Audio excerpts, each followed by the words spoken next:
warahmatullahi wabarakatuh. Waalaikumsalam warahmatullahi wabarakatuh. Bismillahi walhamdulillah. Wassalatu wassalamu ala sayyidina Rasulillah wa ala alihi wa sahbihi wa mawalah. La hawla wa la quwwata illa billah, amma ba'du.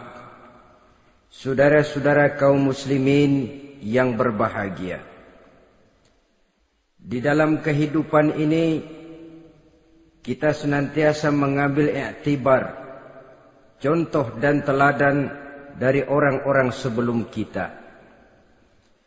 Itu sebabnya kepada baginda Nabi kita Muhammad sallallahu alaihi wasallam Allah Subhanahu wa taala menjelaskan cerita para nabi sebelum beliau dalam ayat "Tsumma naqussu 'alaika min amba'ir rusuli ma nusabbitu bihi fu'adak." Demikianlah kami ceritakan kepadamu wahai Muhammad sebagian dari kisah para rasul-rasul sebelum kamu yang dengan itu akan memperkuat hatimu, meneguhkan keyakinanmu dan memantapkan pendirianmu. Inilah manfaatnya belajar dari sejarah. Jadi jangankan kita, baginda Nabi sendiri pun oleh Allah Subhanahu wa taala diceritakan sejarah para nabi sebelum beliau yang dimusuhi oleh umatnya, yang dicaci maki oleh kaumnya, yang terusir dari kampung halamannya, bahkan sampai ada yang terbunuh oleh umatnya. Itu seluruhnya merupakan iktibar manusabbitu bihi fu'adak, untuk memantapkan langkahmu, meneguhkan keyakinanmu dan menguatkan pendirianmu menghadapi perjuangan ini. Sehubungan dengan itu, pada pertemuan kali ini Al-Fakir ingin menyampaikan satu cuplikan kecil dari kehidupan seorang sahabat utama baginda Nabi, yaitu Sayyidina Umar ibn al-Khattab radhiyallahu anhu.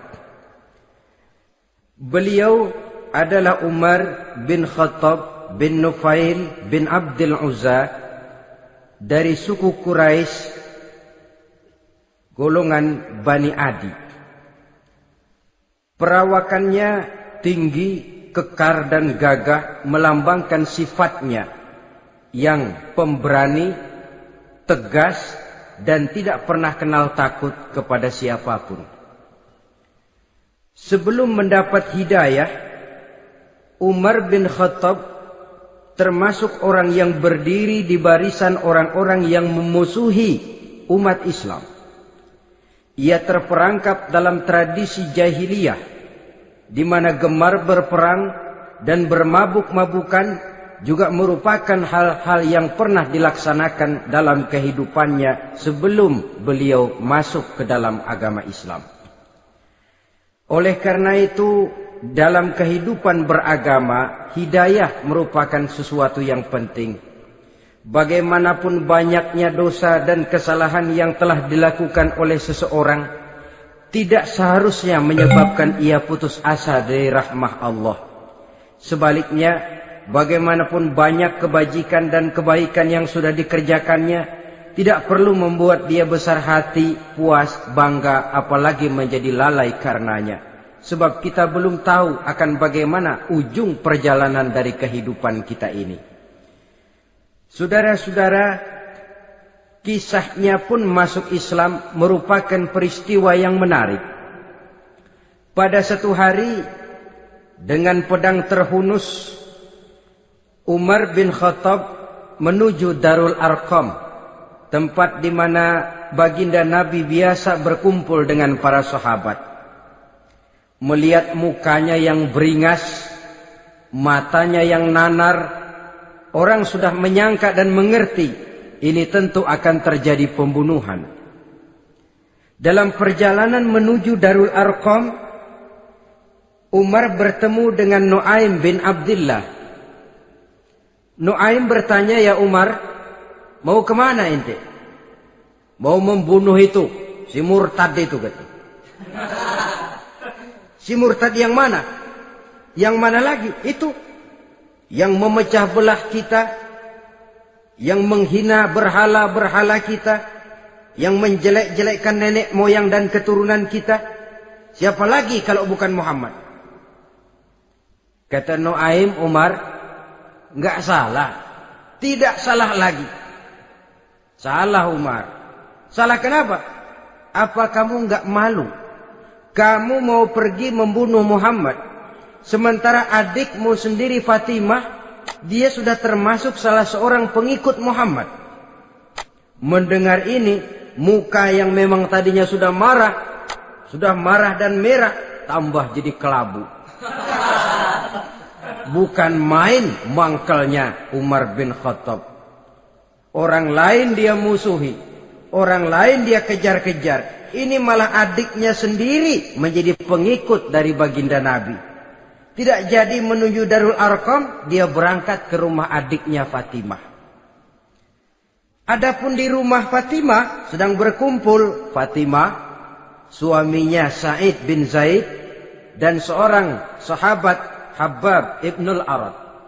Mereka sedang membaca Quran. Waktu itu Quran belum lagi dijilid macam sekarang, jadi masih merupakan suhuf atau lembaran-lembaran tercecer saja. Ketuk pintu. Ya tentu tidak assalamualaikum karena dia belum Islam. Tok, tok, tok. Siapa di luar? Umar. Mendengar suaranya saja, ini sahabat yang namanya Habbab ibnul Arad sudah lari ke belakang pintu.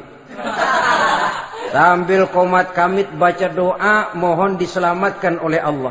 Adapun Fatimah yang sedang memegang suhuf, lembaran tulisan Quran itu, menyembunyikan suhuf itu di belakang bajunya. Umar masuk. Fatimah, saya bang. Apa benar berita yang saya dengar? Berita apa itu bang? Bahwa kau sudah masuk Islam. Bang, andai kata Muhammad memang benar, bagaimana? Sudahlah, jangan belit-belit. Jawab saja, kau masuk Islam benar atau tidak? Ya. Saudara hadirin, begitu dikatakan iya, tangannya langsung melayang, menampar muka adiknya ini, sehingga mengalir darah dari hidungnya. Suaminya Sa'id bin Zaid yang mencoba melindungi istrinya, dipegang lehernya, dibanting, diduduki dadanya. Oh ini jawara ini.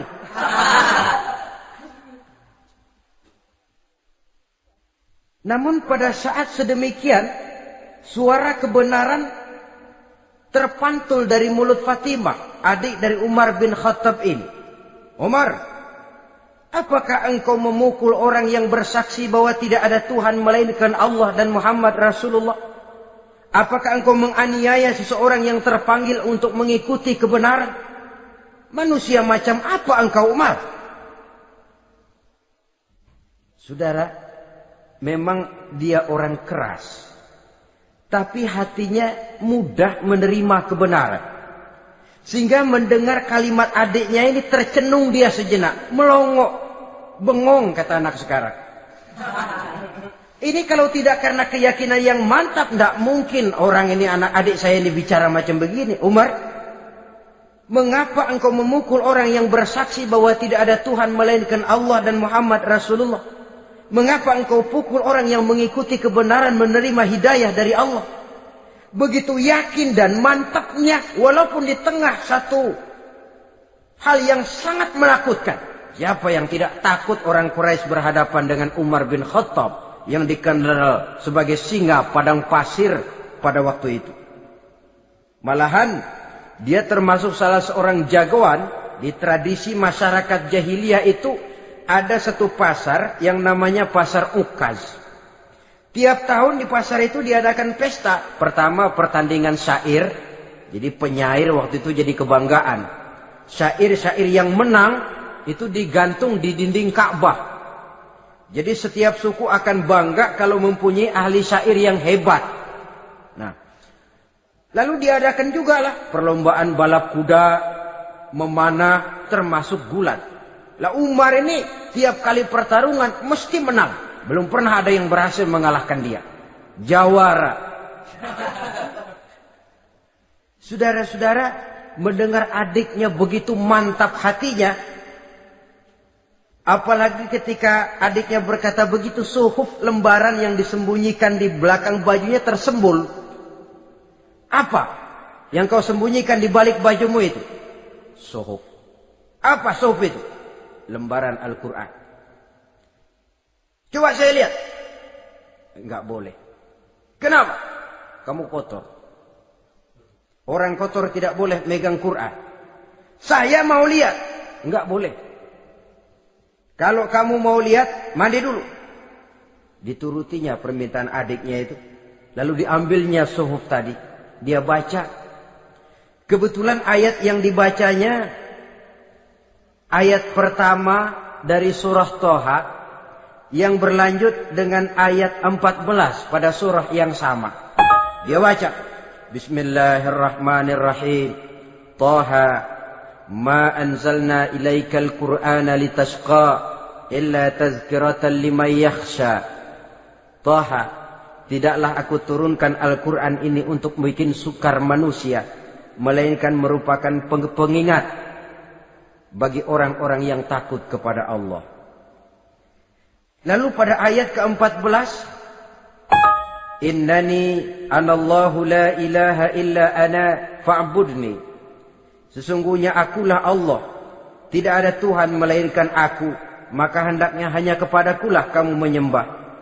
Wa aqimis sholata li dzikri, dirikanlah salat untuk mengingat aku. Innas sa'ata atiyatun akadu ukhfiha litujza kullu nafsin ma tas'a. Sesungguhnya kiamat itu pasti akan datang, yang sengaja waktunya kami tidak beritahukan kepada kamu semua, untuk kami balas segala setiap orang tentang apa saja yang telah mereka lakukan dalam kehidupan di dunia ini. Setelah membaca ayat ini, gemetar tangannya. Ah, ini sih nggak main-main ini. Ini belum pernah saya baca ajaran semacam ini. Tidak patut orang yang mempunyai kitab suci semacam ini dimusuhi. Ini sesuatu yang benar, tergetar jiwanya. Hei, Fatimah, Muhammad di mana Muhammad? Saya tidak akan memberitahu kepada kamu. Di mana? Saya tidak akan memberitahu. Lebih baik kau bunuh saya kalau memang maksudmu mau mencelakakan Muhammad. Sama sekali saya tidak akan mencelakakan dia, Fatimah. Kasih tahu saja, di mana dia? Darul Arqam. Bergegas dia menuju Darul Arqam. Di dalam Nabi memang sedang kumpul dengan para sahabat. Termasuk ada Sayyidina Hamzah yang juga terkenal jawara juga. Ketuk pintu. Ketuk pintu. Siapa di luar? Umar. Di dalam ini geger sebagian sahabat. Umar datang ini pasti bencana. Umar datang, wah, kalau istilah kampung, kerok dan urusan.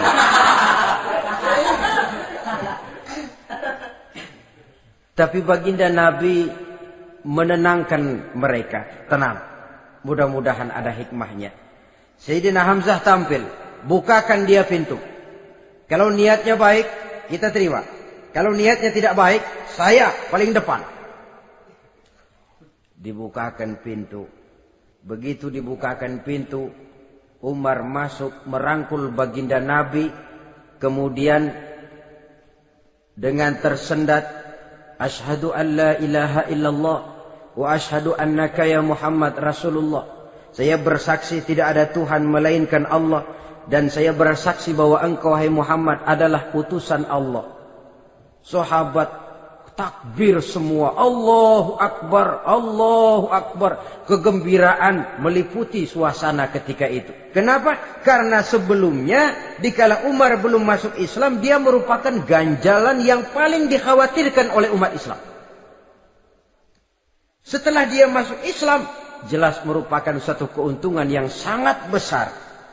Dan dia tertarik kepada Islam bukan karena bujuk rayu orang, tidak karena diberikan harta, tidak karena diiming-iming oleh kedudukan tinggi, tapi karena kebenaran, hidayah menembus hatinya melalui wasilah ayat dalam surah Thaha yang dibacanya melalui suhuf yang dipegang oleh adiknya tadi.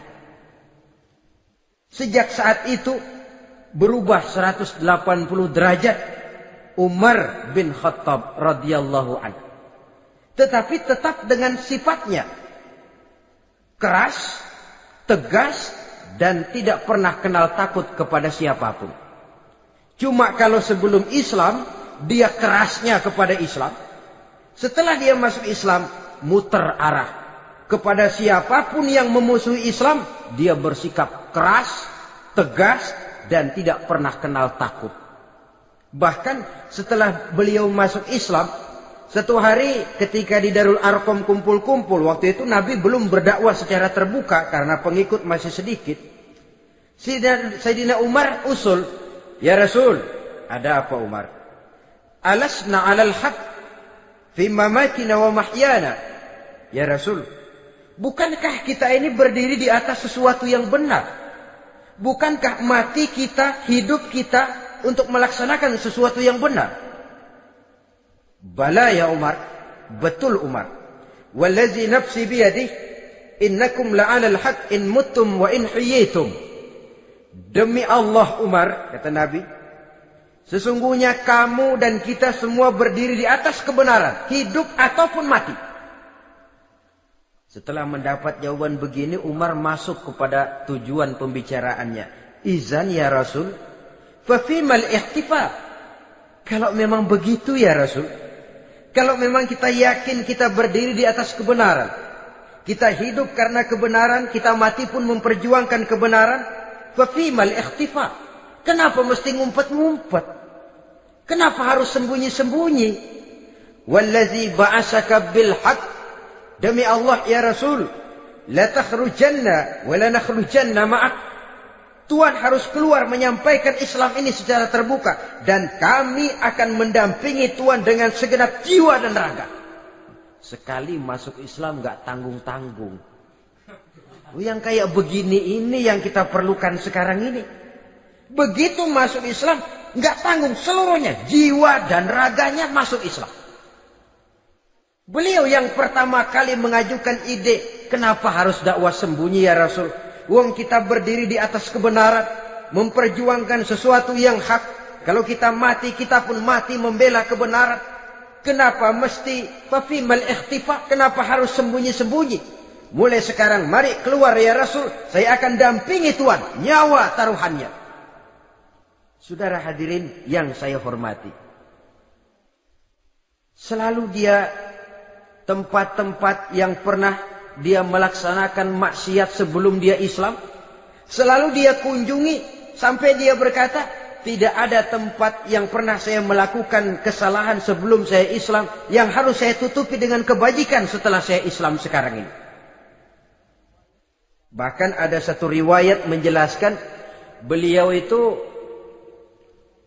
yang tinggi badannya, kekar perawakannya, gemetar orang ngadepin dia. Tapi beliau sendiri sangat mudah gemetar kalau sudah mendengar ayat-ayat Allah. Sehingga ada satu riwayat menjelaskan Sayyidina Umar itu setelah masuk Islam, kalau sholat kadang-kadang bila menoleh ke kanan beliau senyum, bila menoleh ke kiri beliau menangis berurai air mata. Ada orang bertanya, ya Umar, kenapa menengok ke kanan kau senyum, ke kiri kau menangis? Itulah kalau saya ingat jahilnya saya sebelum Islam. Adapun bila saya menoleh ke arah sebelah kanan saya tersenyum, teringat betapa dulu saya membuat berhala dari korma. Saya tumpuk-tumpuk, saya susun begitu.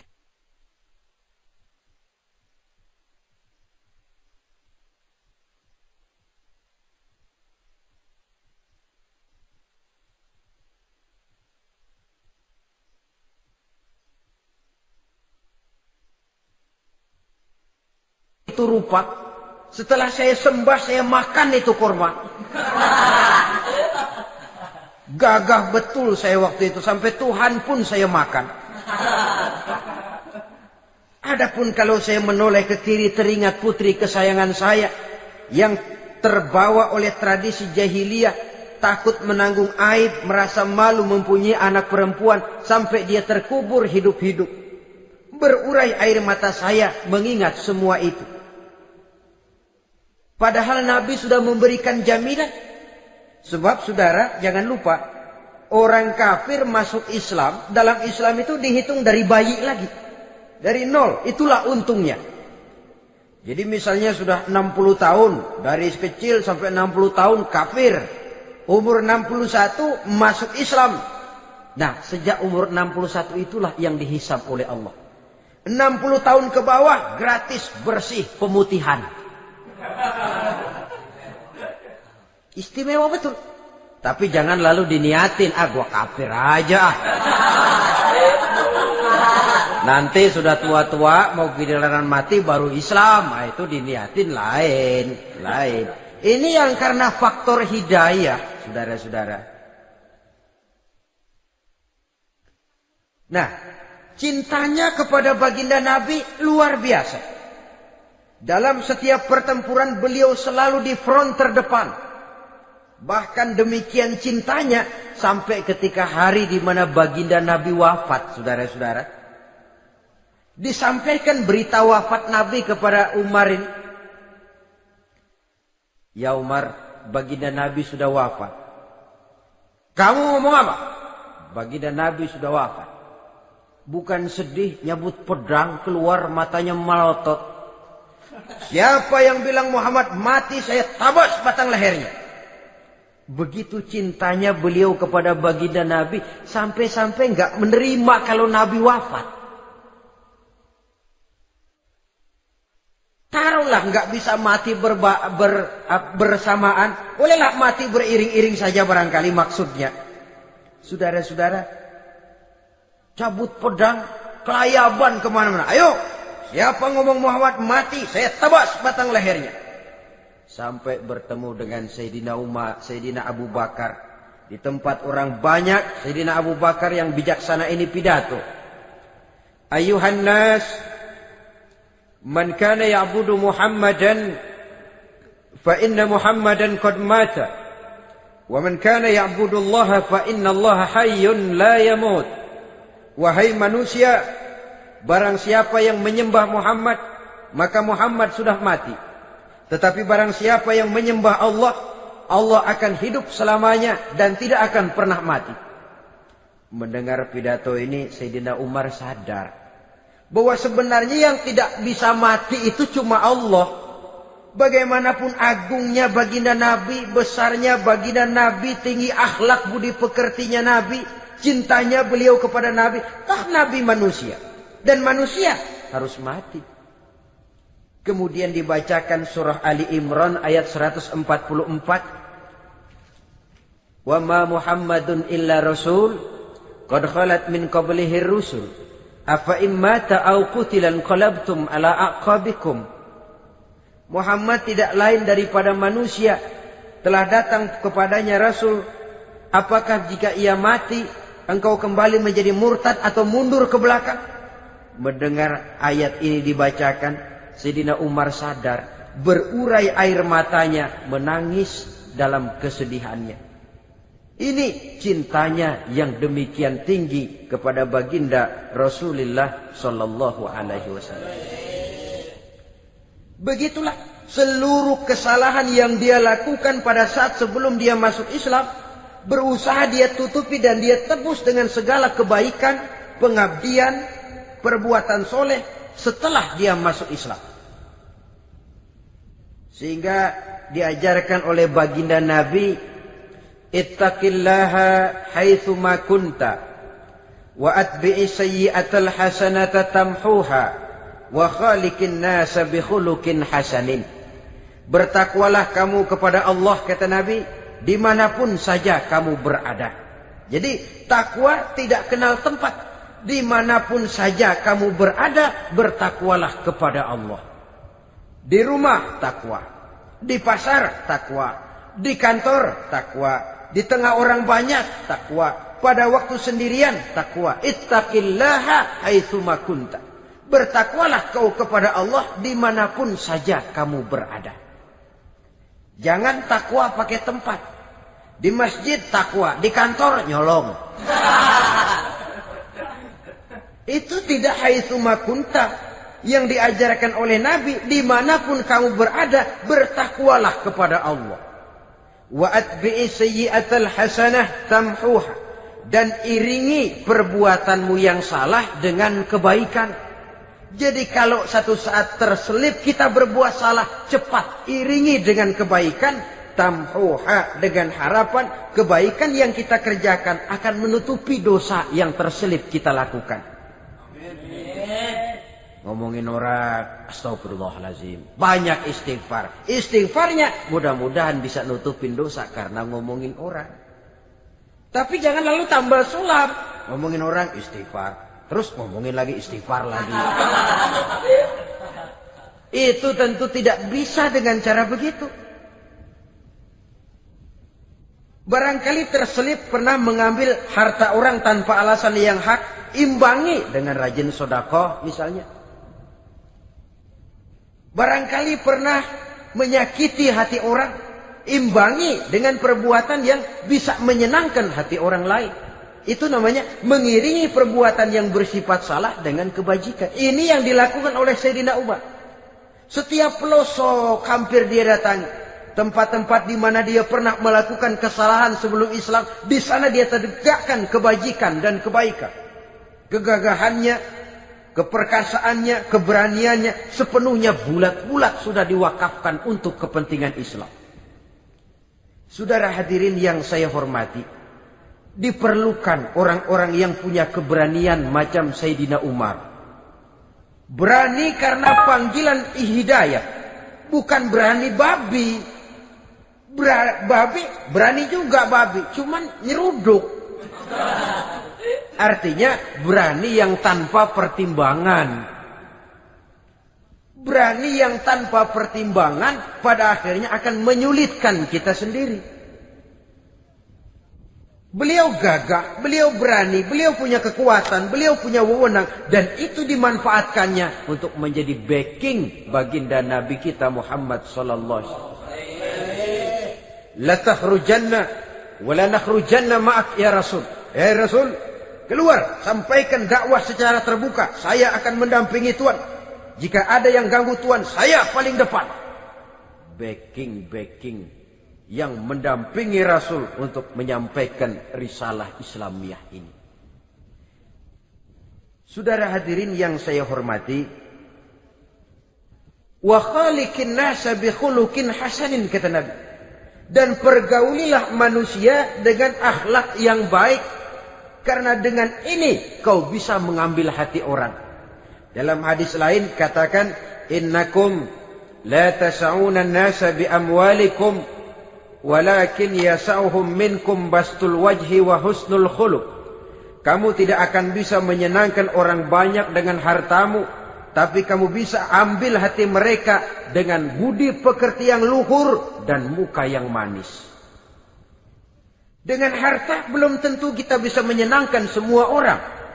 Tapi budi pekerti yang luhur, muka yang manis, itu yang akan bisa membuat kau menyenangkan orang banyak.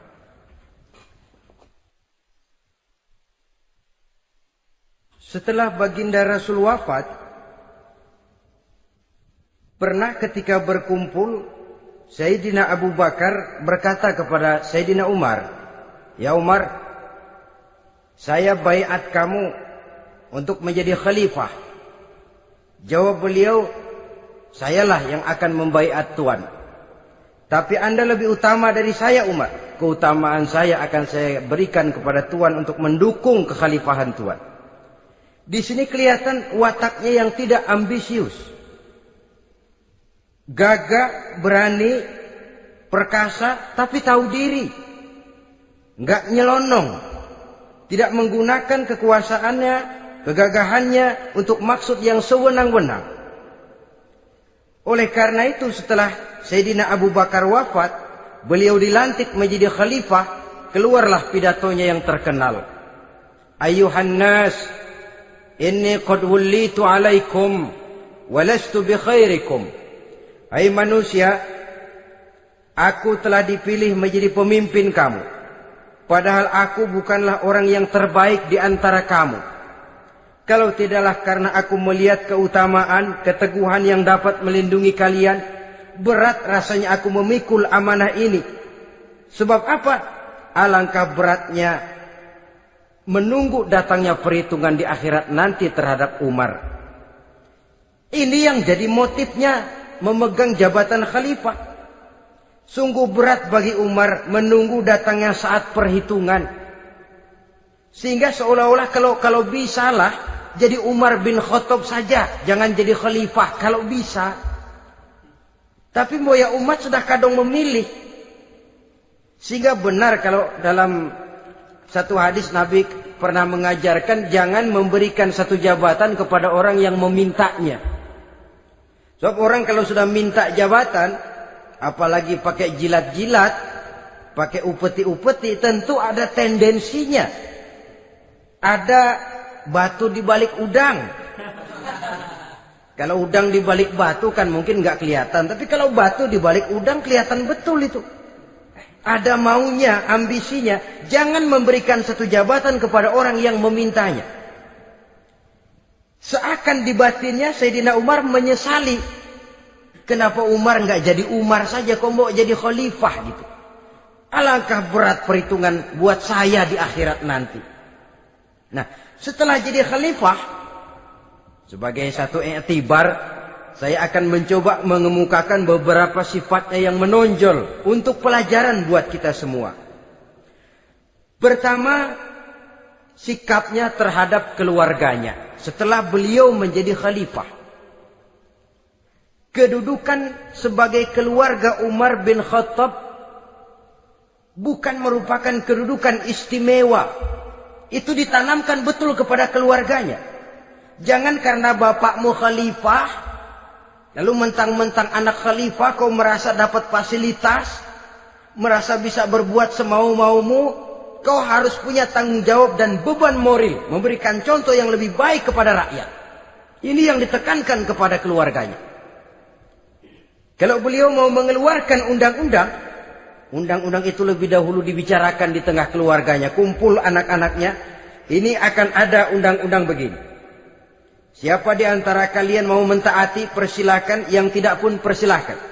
Tapi saya ingatkan, kalau ada dari keluarga Umar yang melanggar peraturan yang saya keluarkan ini, saya akan menghukumnya 2 kali lipat karena dia keluarga saya. Menghukumnya 2 kali lipat karena dia keluarga saya. Jadi bukan mentang-mentang anak babe, lalu kebal hukum. Tidak. Siapa yang di antara kalian melanggar peraturan ini, akan aku kenakan hukuman 2 kali lipat karena dia keluargaku. Nah, saudara hadirin yang saya hormati, lalu berwibawa, dijaga betul keluarganya. Suatu hari beliau datang ke rumah putranya Abdullah bin Umar. Ketika masuk dilihatnya Abdullah bin Umar sedang makan daging. Makan daging. Merah muka Umar. Mentang-mentang anak khalifah ya. Mentang-mentang anak Amirul Mukminin ya, kamu makan daging.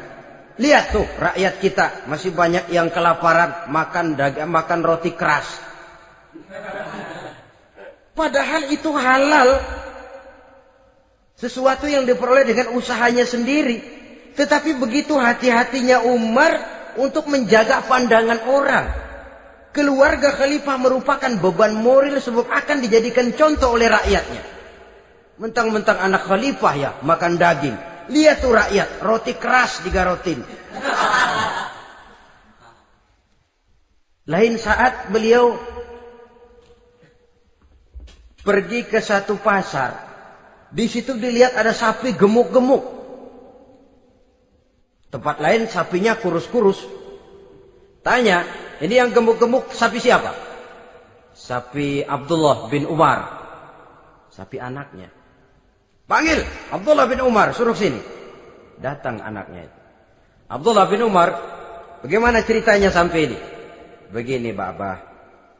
Dahulu itu dengan uang saya beli sapi kurus-kurus. Lalu saya rawat. Saya berikan upah orang untuk merawat sapi-sapi itu. Sampai sekarang dia menjadi gemuk. Akan saya jual dan keuntungannya tentu sesuatu yang halal. Subhanallah, kata Umar. Kau ini anak Amirul Mukminin. Jual sapimu. Ambil modalnya, untungnya, masukkan Baitul Mal untuk urus kepentingan orang Islam.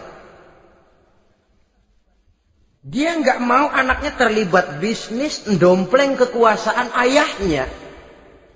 Karena mentang-mentang anak khalifah lalu segala macam bisnis lancar. Orang takut karena apa? Anak babe. Ada lagi. Pada waktu pembagian harta ghanimah, putri beliau yang namanya Hafsah, ini adalah istri baginda Nabi, meminta bagian. Kaum kerabat ayah, ini kerabat khalifah, kitalah dulu kerabat. Kalau kau kerabatku, maka jatahmu nanti dari ayahmu. Harta ini masih lebih banyak dibutuhkan oleh orang-orang Islam. Nanti belakangan, kalau ada sisanya. Belakangan kalau ada sisanya. La haula wala quwata illa billah.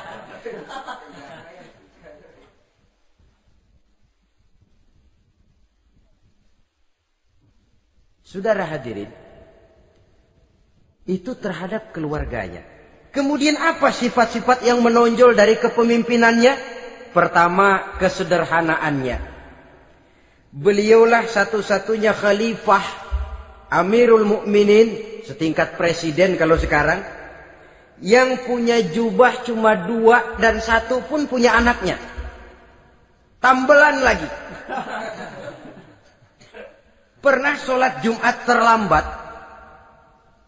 Beliau naik mimbar untuk khutbah, sebelumnya minta maaf dulu. Saudara-saudara, maaf saya terlambat nungguin baju kering.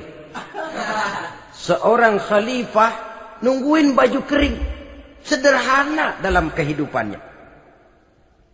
Mari kita ambil satu cerita lagi. Pada waktu beliau jadi khalifah, yang diangkat jadi gubernur di Mesir adalah Amr bin As. Amr bin As hidupnya lebih mirip kaisar. Istananya besar, pakaiannya bagus-bagus. Nah, yang paling mengganggu pikiran Amr bin As, di sebelah istananya ini ada gubuk reot, kepunyaan orang Yahudi lagi. Ah, ini nggak pantas bener, masa di samping istana gubernur ada gubuk reot. Orang Yahudi lagi yang punya.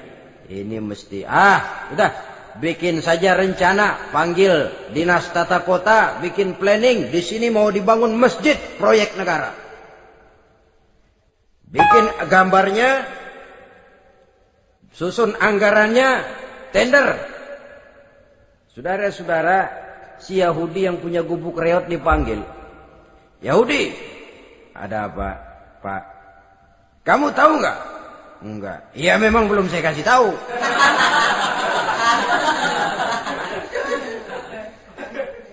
Ada apa, Pak? Itu kamu punya gubuk. Tahu? Kena proyek. Proyek apa, Pak? Kami mau bangun masjid besar di situ. Dan tidak sesuai ada gubuk reot di samping tempat gubernur. Jadi maksud Bapak, gubukmu, tanah-tanahnya mau saya bebaskan. Saya beli. Enggak mau, Pak. Saya enggak mau jual. Saya bayar 2 kali lipat. Enggak mau. 3 kali lipat. 6 kali lipat juga enggak mau, Pak. Saya dari muda peres keringat banting tulang cuma segitu-gitunya, Pak, tempat saya tinggal. Gubuk reot sama tanahnya sedikit. Makmur saya, Pak, cuma rumah sama sumur.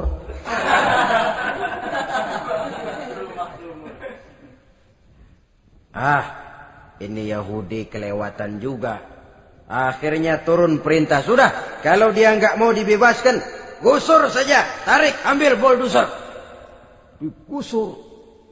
Yahudi ini berurai air matanya. Aduh, begini jadi rakyat kecil, udah jatuh ketiban ember lagi. Tapi pikir-pikir Amr bin As kan bukan yang paling atas. Dia kan cuma pejabat, masih ada atasannya lagi. Lapor lapor. Yahudi ini berangkat ke Madinah. Bayangkan dari Mesir ke Madinah. Jalan. Di sepanjang jalan dia pikir membanding-banding. Kalau gubernurnya saja istananya begitu mewah, apalagi khalifahnya. Kalau gubernurnya galak main gusur, apalagi khalifahnya. Dan saya bukan orang Islam, apa dia lemin ngadu? Apa dapat tanggapan? Berangkat dia sambil harap-harap cemas. Sampai di pintu kota Madinah, dia temui orang lagi tidur di bawah pohon korma. Selamat siang, Pak. Ada apa? Pak. Apa? Mau lapor.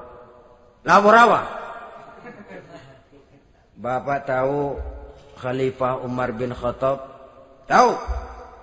Istananya di mana, Pak? Istananya di atas lumpur. Di atas lumpur. Di atas lumpur. Pengawalnya banyak, Pak. Banyak. Siapa, Pak? Yatim piatu, janda-janda tua, orang-orang miskin, orang-orang lemah, itu pengawalnya. Pakaian kebesarannya apa sutra apa, Pak? Pakaian kebesarannya malu dan takwa. Saya nggak ngerti, Pak. Itulah Umar bin Khattab. Lalu orangnya sekarang di mana, Pak? Di depan ente. Rupanya yang dia tanya itulah orangnya. Gemeter Yahudi ini, keringat bercucuran. Coba, istananya di atas lumpur.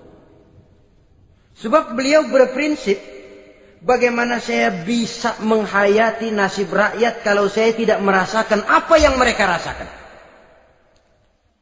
Bagaimana saya nggak bisa tahu sakitnya lapar kalau saya belum pernah kelaparan? Itu prinsipnya. Istananya di atas lumpur.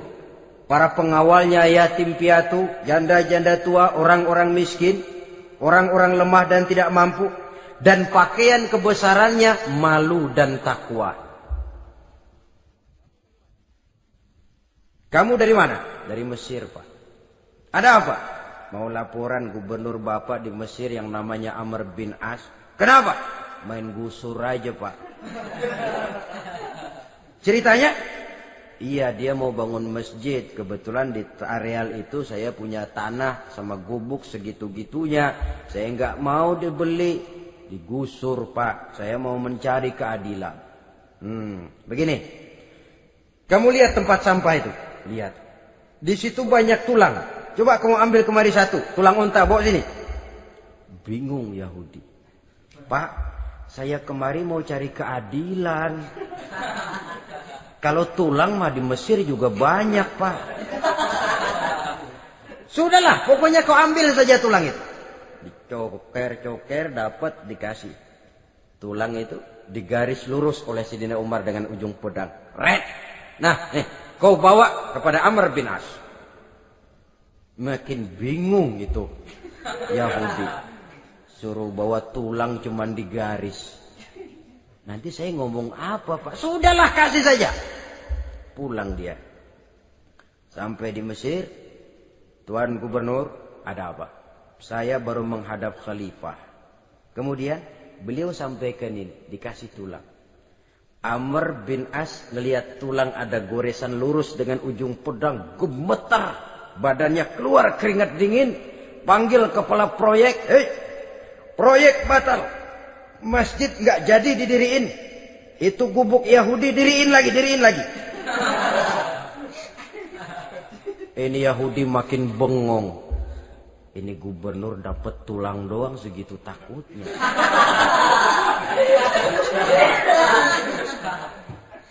Ada apa sebenarnya, Tuan Gubernur? Kamu tahu? Ini nasihat pahit buat saya dari Amirul Mukminin Umar bin Khattab. Seolah-olah beliau bilang, "Hai Amr bin As, jangan mentang-mentang sedang berkuasa ya. Pada suatu saat kau akan jadi tulang-tulang kayak begini. Maka mumpung kamu masih hidup dan berkuasa, berlaku lurus dan adillah kamu seperti lurusnya garis di atas tulang ini. Red. Lurus, adil, jangan bengkok. Sebab kalau kamu bengkok, nanti aku yang luruskan pakai pedangku. Siapa yang enggak ngeper digituin. Sampai akhirnya apa? Kata si Yahudi, Pak, kalau begitu Islam adil ya. Adil. Kalau gitu biarin dah Pak, tanah saya. Mau kamu jual? Bukan saya jual Pak, saya kasih aja dah. Campur gubuk-gubuknya, ambil aja dah.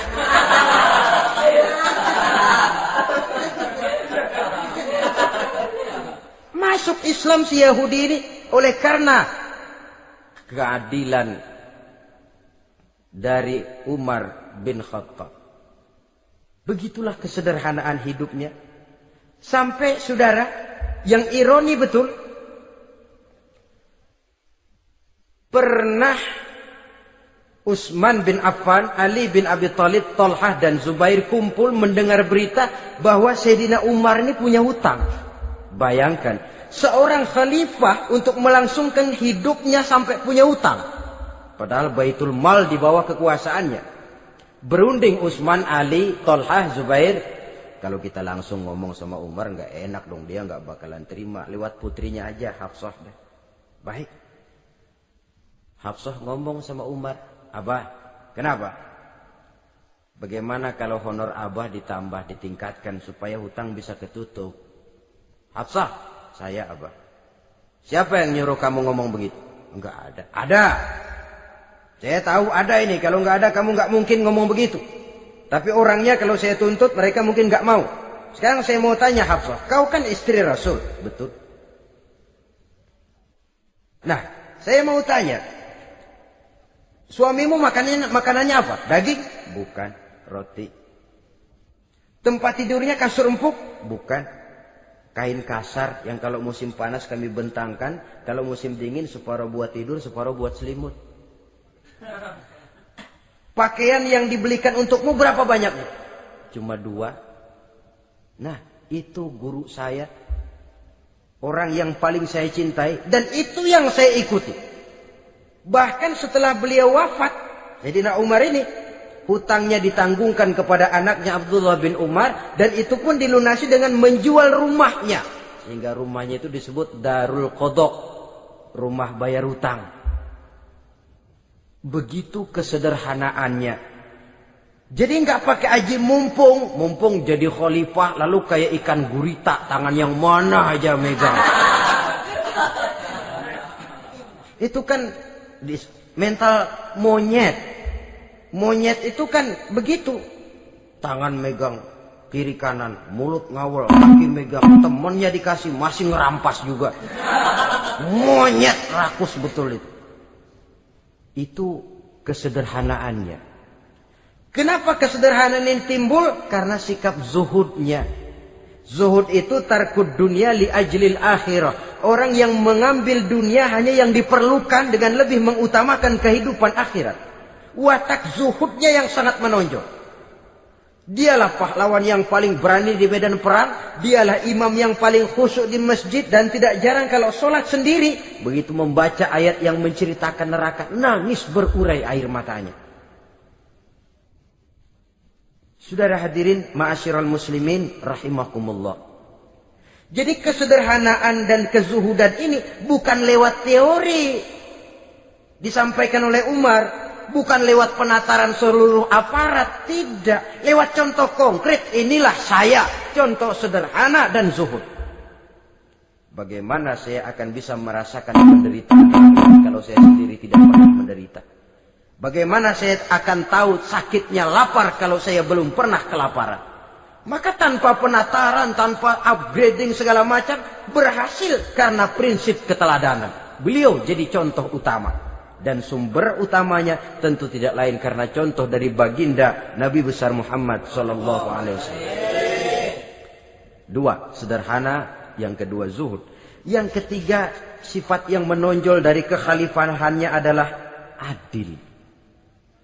Kalau sudah bicara soal hukum, dia tidak pernah kenal kompromi. Adalah seorang pemuka Nasrani masuk Islam. Namanya Jabalah bin Aiham. Ketika dia bikin haji, kain ihramnya keinjak orang Arab yang hitam. Badui. Jengkel. Dia merasa bekas tokoh. Enak aja nih orang udah jelek nginjak lagi. Ditempeleng orang tadi. Orang ini lapor kepada Umar. Panggil Jabalah bin Aiham. Panggil. Kau ditampar? Betul Khalifah. Tampar dia. Tampar lagi. Dipukul orang itu. Di depan Sayyidina Umar. Jadi tidak karena kau ini bekas kepala suku, kau ini bekas orang terhormat, lalu ada kebijaksanaan yang tidak bijaksana. Kebijaksanaan yang akhirnya jadi tidak bijaksana. Dan itu memang sudah dimulai dengan memblokir keluarganya. Tidak satu keluarganya pun yang boleh mempunyai perasaan bahwa menjadi keluarga khalifah merupakan fasilitas dan keuntungan. Kau jangan makan di atas punggungku.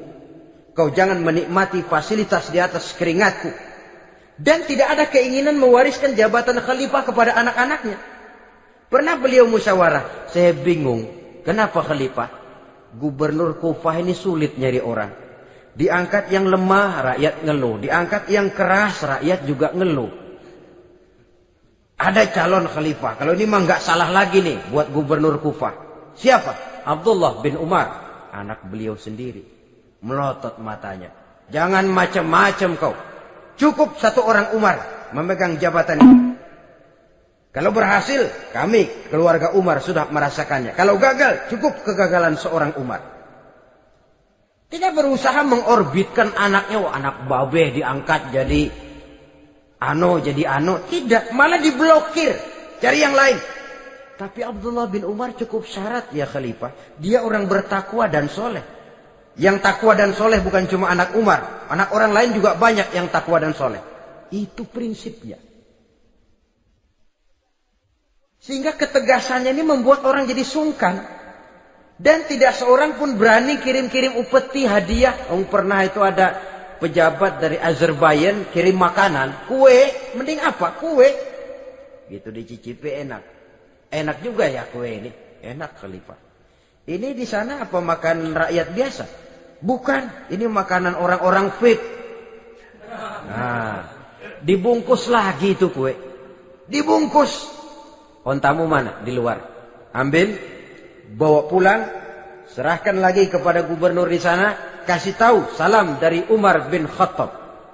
Kenyangkan dulu rakyat dengan makanan seperti ini.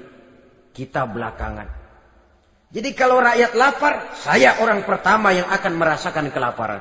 Tapi kalau rakyat makmur, biarlah saya menjadi orang terakhir yang kenyang. Kan bagus prinsip itu. Jikalau rakyat kelaparan, saya akan jadi orang pertama yang merasakan lapar. Tapi kalau rakyat makmur, biar saya jadi orang terakhir yang kenyang. Jangan dibalik. Pada saat rakyat kelaparan, dia kekenyangan. Dan selanjutnya, sikap keadilannya ini, saudara-saudara, menyebabkan hukum lalu jadi berwibawa. Pernah beliau jalan-jalan di lorong kota Madinah. Di tempat yang namanya Harah bersama Aslam. Ada ibu-ibu, anaknya nangis. Lapar ma. Sabar, dikit lagi matang katanya. Memang tuh ibu lagi ngerebus. Bunyi, air ngegulak. Luguk. Umar lihati dari jauh. Belum juga matang. Nih anak dari nangis, lapar, sampai capek nangis, sampai tidur. Anak tidur, Umar samperin. Bu, emang masak apa sih kok nggak bisa matang? Saya nggak masak apa-apa tuan. Itu pating kerubuk apa? Ketika dibuka ya cuma air saja. Subhanallah, ibu sudah ngebohongi anak ibu sendiri. Habis harus bagaimana tuan? Saya sudah nggak punya makanan untuk dimasak. Sementara perut nggak kenal kompromi. Jalan satu-satunya, ya terpaksa anak saya bohongi. Saya bilang sebentar lagi matang sampai dia tidur sekarang ini. Memangnya Khalifah Umar gimana sih ngurusi rakyat? Subhanallah, dia orang zalim. Dia yang memegang urusan kami, tapi dia nggak tahu nasib saya. Anak kelaparan, keluarga terlantar. Oh begitu. Iya. Zalim betul Umar bin Khattab itu. Kalau begitu ibu tunggu sebentar. Dia pulang bersama Aslam menuju Baitul Mal. Dia ambil tepung 1 karung, dipikul sendiri. Dipikul sendiri, kata Aslam, ya Khalifah biar saya yang bawa. Jangan. Kenapa Khalifah? Apa kau kira kau sanggup mikul dosa saya di akhirat nanti? Biar saya yang mikul sendiri. Dia bawa ke tempat tuh ibu-ibu. Dia masakin sendiri. Nah bu, sudah matang, persilakan masak. Makan. Alhamdulillah Tuhan. Mudah-mudahan Allah memberkahi Tuhan. Tuhan lebih baik dari Umar bin Khattab yang zalim itu. Memang sebenarnya Tuhan siapa, kata tuh ibu? Saya. Iya. Saya ya Umar bin Khattab yang ibu bilang zalim itu. Gemetar si ibu. Gemetar si ibu. Tapi memang peka dan menghargai kritik orang. Tidak membungkam setiap orang yang nadanya sumbang atau berbeda.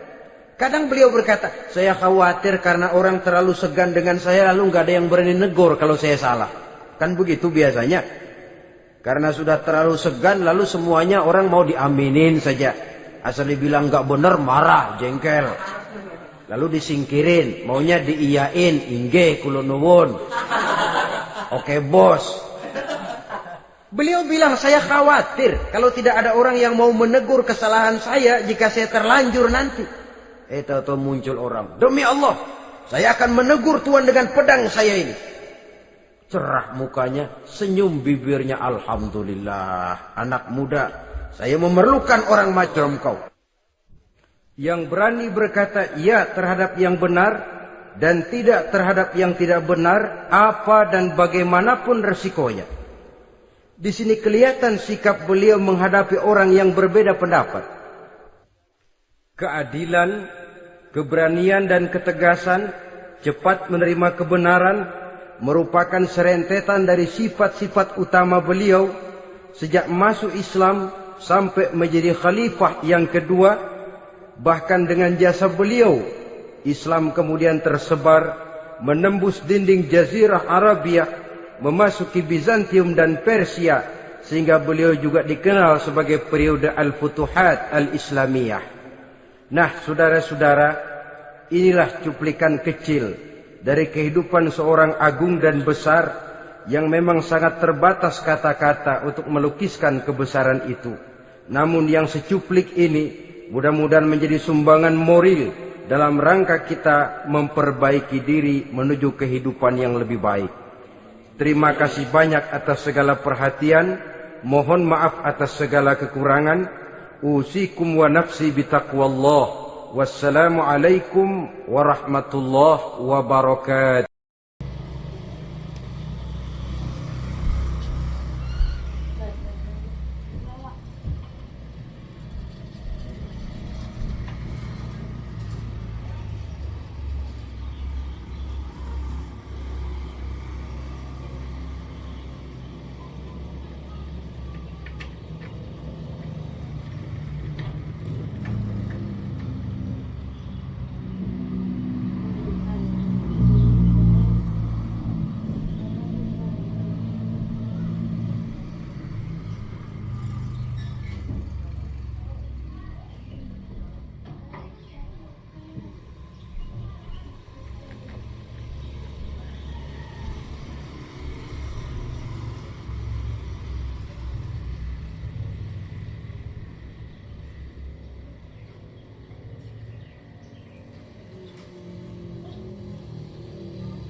Berangkat.